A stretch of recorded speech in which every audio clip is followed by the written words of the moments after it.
इस वीडियो में हम लोग डू वाइल के ज़रिए नेस्टेड लूप इम्प्लीमेंट करने की कोशिश करेंगे। क्योंकि ये पोस्ट टेस्ट लूप है, इसलिए कंडीशन जो होगी वो बाद के अंदर चेक होगी।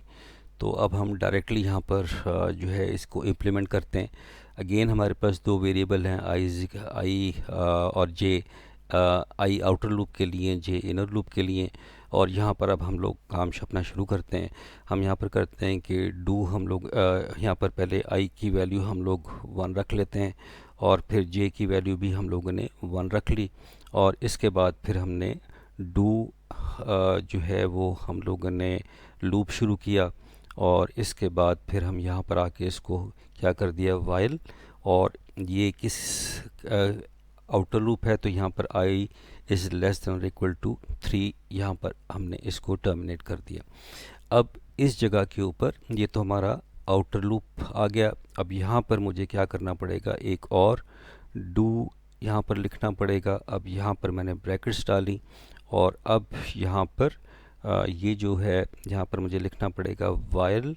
और यहाँ पर मैं लिखूँगा जे इज़ लेस देन और इक्वल टू 3, और यहाँ पर मैंने इस लूप को टर्मिनेट कर दिया।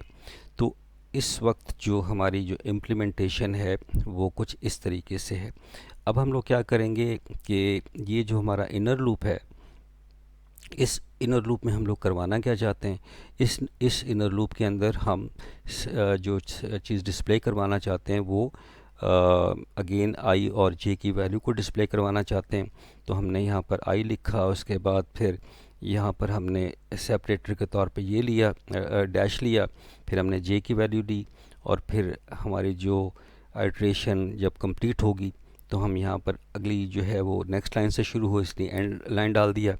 अब हम लोग क्या करेंगे, यहाँ पर j is equal to j plus 1 यहाँ पर करेंगे, ताकि कभी ना तो कभी कंडीशन हम जब फॉल्स होगी, और वो इसी वजह से होगी, तो j की वैल्यू 4 होगी तो कंडीशन हमारी फॉल्स हो जाएगी। तो ये तो हमारे पास एक ये की जो इनर लूप की जो लॉजिक थी वो हमारी कंप्लीट हो गई।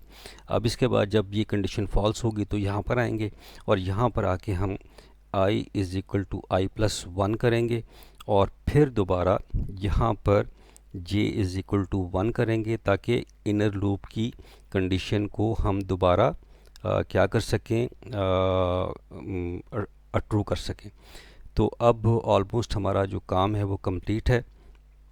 अब हम इसको एग्जीक्यूट करके देखते हैं, और होपफुली कि इसको एग्जीक्यूट, अच्छा यहाँ पर जो है सेमीकोलन यहाँ पर आना चाहिए था, ये सेमीकोलन आ गया। अब होपफुली कि इसके अंदर कोई और एरर नहीं है। इसको अब हम कंपाइल करते हैं, और इसके बाद देखते हैं कि कोई एरर तो नहीं है, कोई एरर नहीं है। और ये इस हमारी जो इम्प्लीमेंटेशन है उसकी एग्जीक्यूशन हमारे सामने है। तो यहाँ पर हम देख सकते हैं आई और जे की वैल्यू क्योंकि हमने 1 की हुई थी, तो जो पहली आइट्रेशन होगी उसमें i-1 होगा। तो यहाँ से आपका जो आउटर लूप शुरू हुआ, यहाँ फिर हम इनर लूप में आए, और यहाँ पर हमने ये जो स्टेटमेंट थी जब एग्जीक्यूट हुई, तो यहाँ पर आई और जे की वैल्यू क्योंकि 1 थी ये आ गया। इसके बाद j is equal to j plus 1 condition आपकी ट्रू होगी, क्योंकि जे की वैल्यू अभी भी 2 है। तो जब ट्रू होगी तो वापस यहाँ पर आएंगे। फिर आपके पास 1-2, क्योंकि आई की वैल्यू चेंज नहीं हुई, जे की वैल्यू 2 हो गई है, इसलिए i-2 है। फिर j is equal to j plus 1 condition अभी भी ट्रू है। फिर इनर लूप वाला मामला चला, i-3 हुआ। और उसके बाद जब ये कंडीशन फॉल्स हुई, क्योंकि j की वैल्यू 4 हो चुकी हुई है, तो यहाँ से बाहर निकले, i is equal to i plus 1 किया, और j इज़ इक्वल टू 1 किया दोबारा, ताकि जब इनर लूप पर आएँ तो j की वैल्यू हमें 1 ही मिले। फिर उसके बाद कंडीशन चेक होगी, कंडीशन हमारी ट्रू है, तो फिर ये आउटर लूप से फिर इनर लूप पर आएंगे, और फिर अब आई की वैल्यू क्योंकि 2 है तो ये सेकंड आइट्रेशन शुरू होगी, 2-1, 2-2 और 2-3। इसके बाद फिर जब यहाँ से बाहर निकलेंगे तो फिर again i is equal to i plus 1 होगा, और कंडीशन चेक होगी, कंडीशन ट्रू है, j इज़ इक्वल टू 1 हमें दोबारा रीसेट किया, और फिर अंदर की तरफ आएंगे, और फिर ये 3-1, 3-2 और 3-3 होगा। और फिर यहाँ पर आके जे की वैल्यू 4 होगी तो यहाँ से एग्ज़िट हुआ, i is equal to i plus 1, क्योंकि i की वैल्यू 3 थी इसकी वजह से 4 हो जाएगी। ये एग्ज़िट होगा, कंडीशन फॉल्स होगी और ये एग्ज़िट होके बाहर आ जाएगा।